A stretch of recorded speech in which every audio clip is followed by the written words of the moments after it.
What is happening, y'all? Cowboy here. Welcome back to another Monster Hunter Rise build video as we take a look at the peak anime weapon of the game, the Longsword.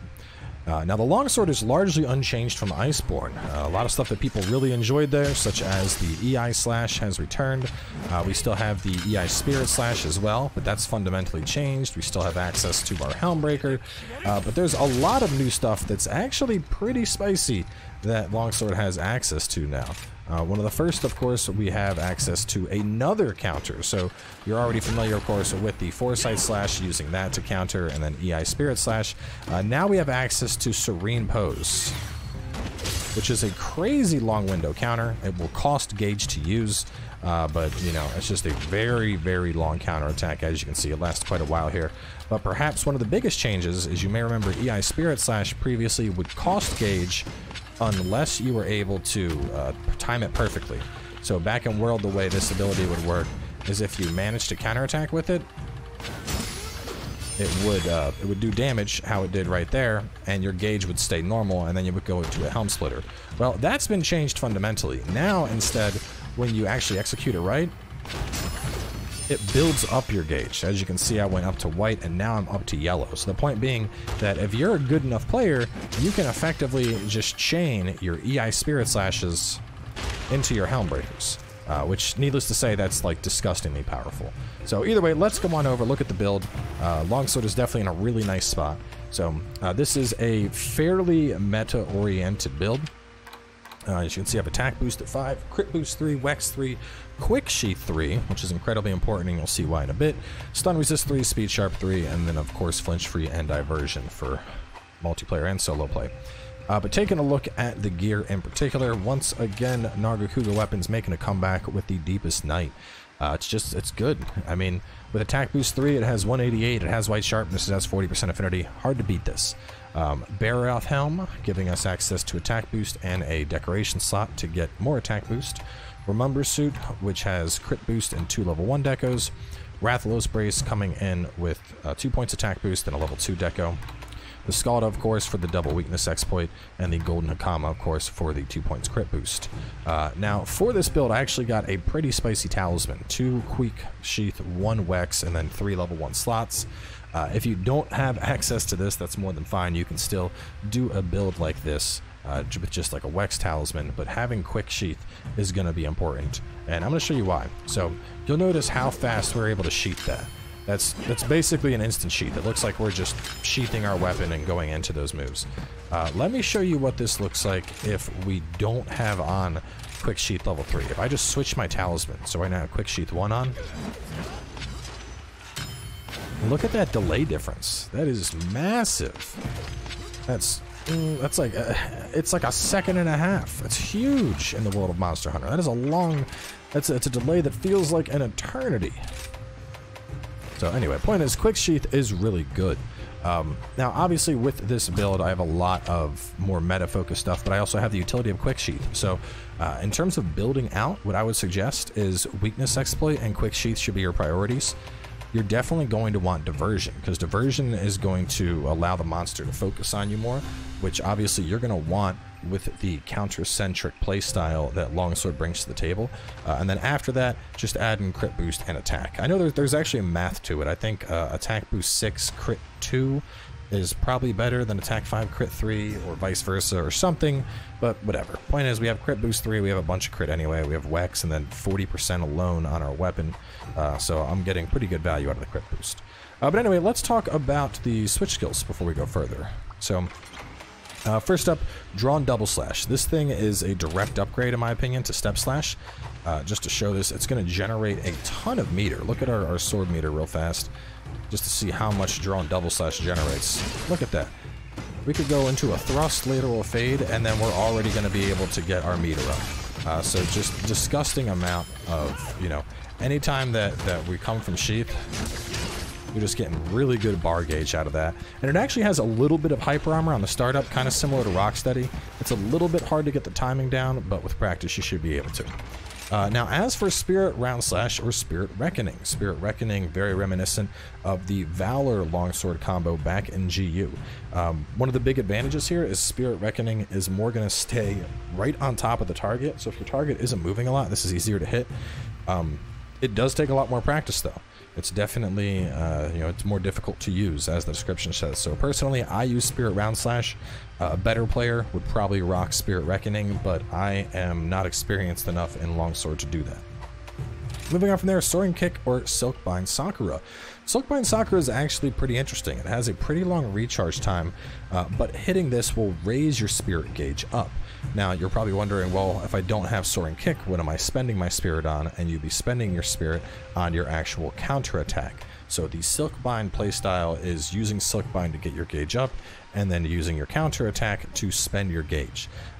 Also, I think Silkbind is probably a better choice in multiplayer, just because if you're going for the Soaring Kick and the monster runs, then it whiffs and you're sad. But for solo play, Soaring Kick is obviously going to do more damage. Very potent move, it's the Helm Breaker.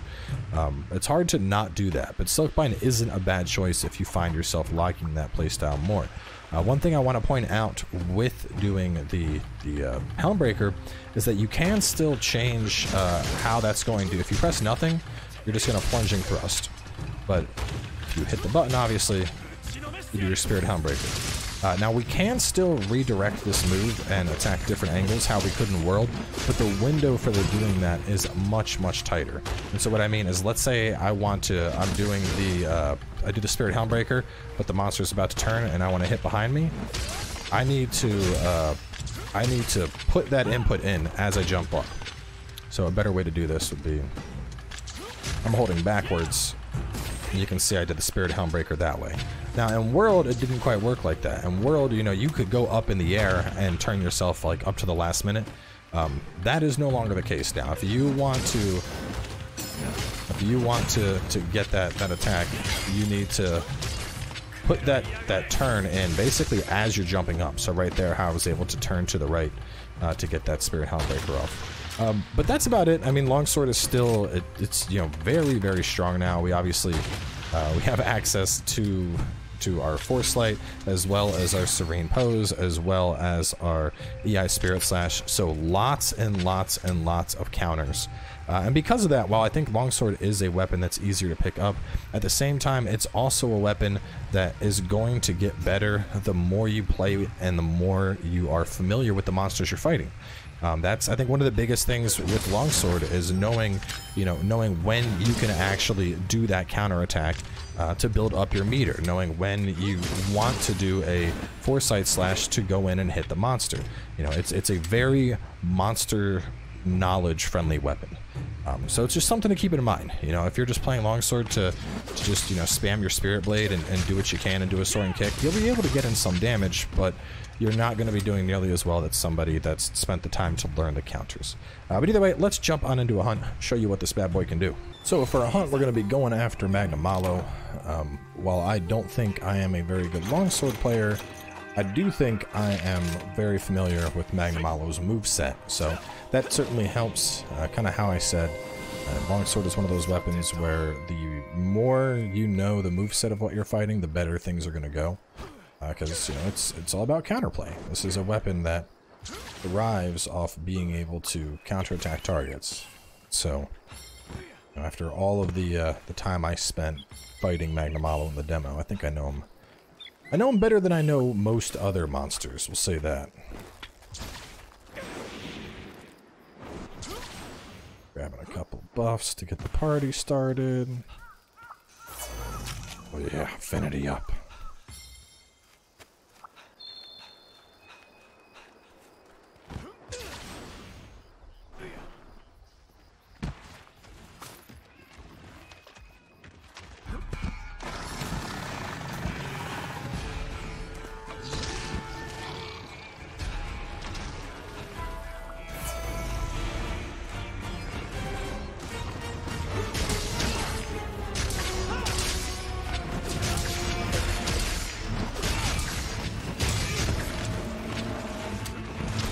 Ooh. Big hit to the face already.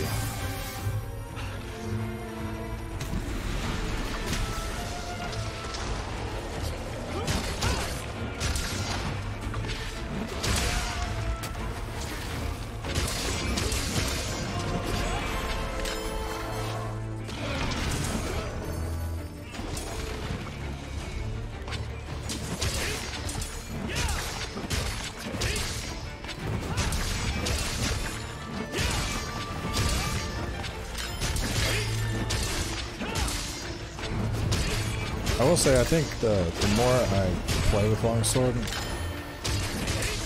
the more I think that if you are really good at counters, I think Helm Splitter is clearly the better choice.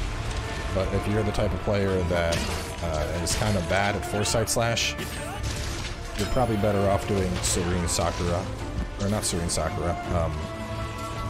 The Silkbind Sakura. Because even though it takes longer, it's more friendly to...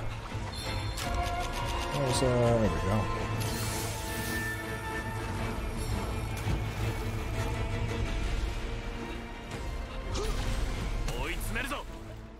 That's good. I just grabbed the thing, so it'll work out well. I mean, the extra damage that you get out of doing the Helm Splitter is, you know, it's obviously hard to compete with that, but as a player that's not very good at the counterattacks,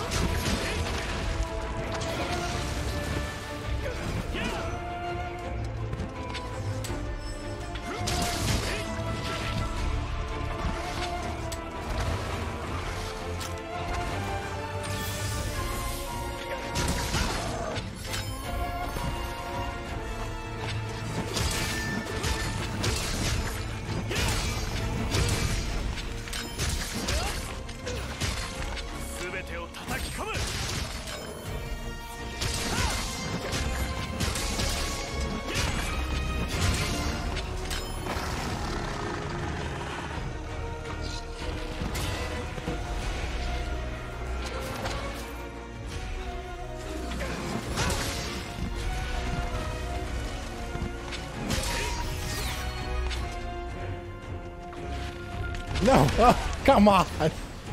He just sat and stared at me like, I see you're gonna counter me, and I'm like, do you though? Like, you're a monster. Can you tell that that's a counterattack? It sure as hell felt like he could tell it was a counterattack. Oh, and then there's that too. The occasional... the whiff. The whiff is what hurts the worst, to be honest. Is when you get when you whiff on a Helm Breaker, man, it just sucks.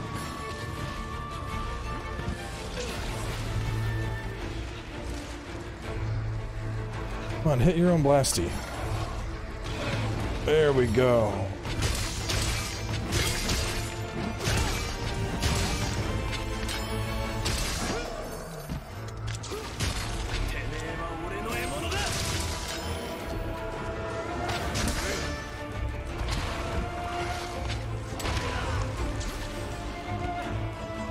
Oh, what am I doing? Oh my god, I'm trying to grab the shiny!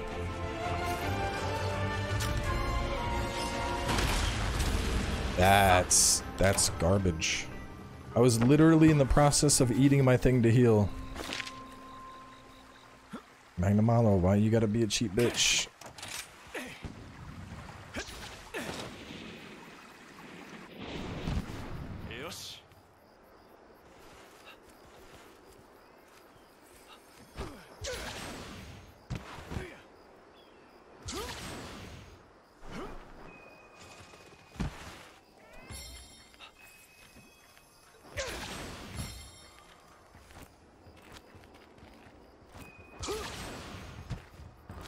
Oh, come on.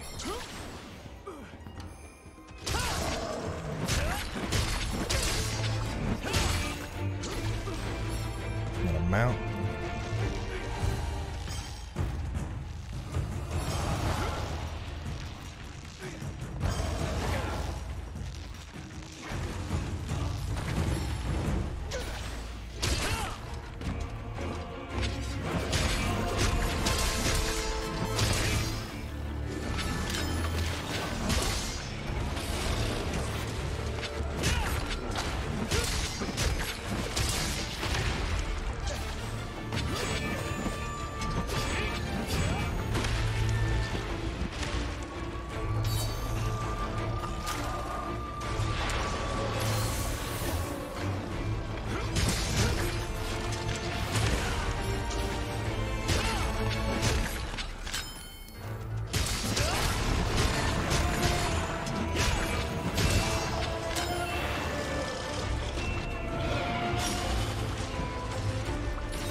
Get him, Birdman. Teach him a lesson.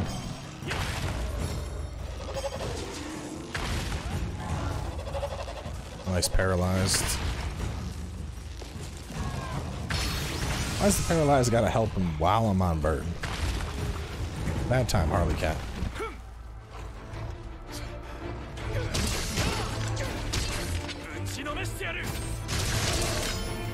Alright, that was a big hit. That was a big hit. See, there are times where Helm Splitter is gonna be nice. But then there's times where you'll whiff and you'll be sad that you ever had it equipped.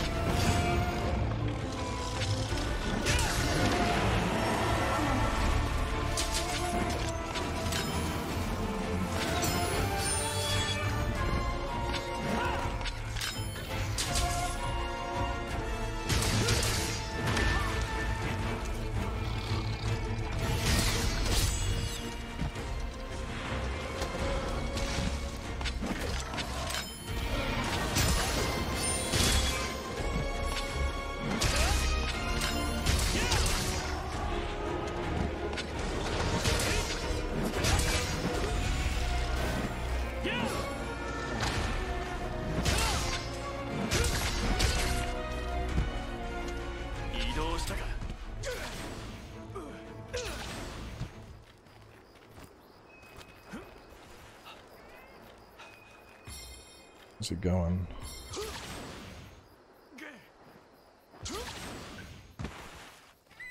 Water. Going to the water.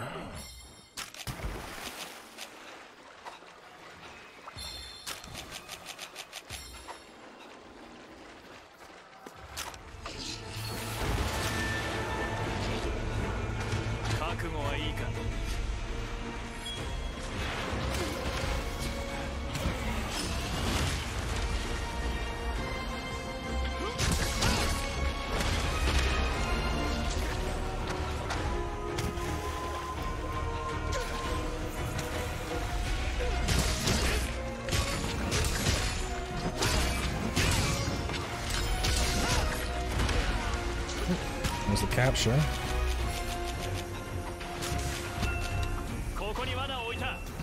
There we go. Good boy. I think we just passed 10 minutes. So not too bad.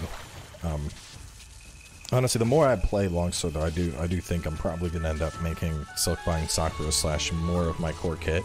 Like, it's, I don't know, it's such a mixed bag for me, because there are times like that back hit I got where that Helmbreaker did tons of damage, and then there's times where it's like, oh, you got booped, and it misses, and then you're just sad. Where Silkbind Sakura almost never misses. So yeah, 10 or 2. So still not a bad hunt, especially considering we had a feint. But you know, that's one of those things, like I said at the start, I don't consider myself a very good longsword player. It's a really cool weapon, and I'd like to get better at it. Because, you know, the counter-centric play, I feel like it's one of those weapons that it's a easy to learn, hard to master type thing. Because somebody that's really hitting all the counterattacks, I feel you're hitting, you know, peak enjoyment of the weapon. Like, it's super satisfying. You know, it's like getting a parry in Dark Souls. So, anyway, that is going to wrap up this one. Up next, I think we have Greatsword on deck, which I'm equally bad at, so we'll see how that goes. But anyway, thanks for tuning on in, and I'll catch you guys next time with more Monster Hunter Rise.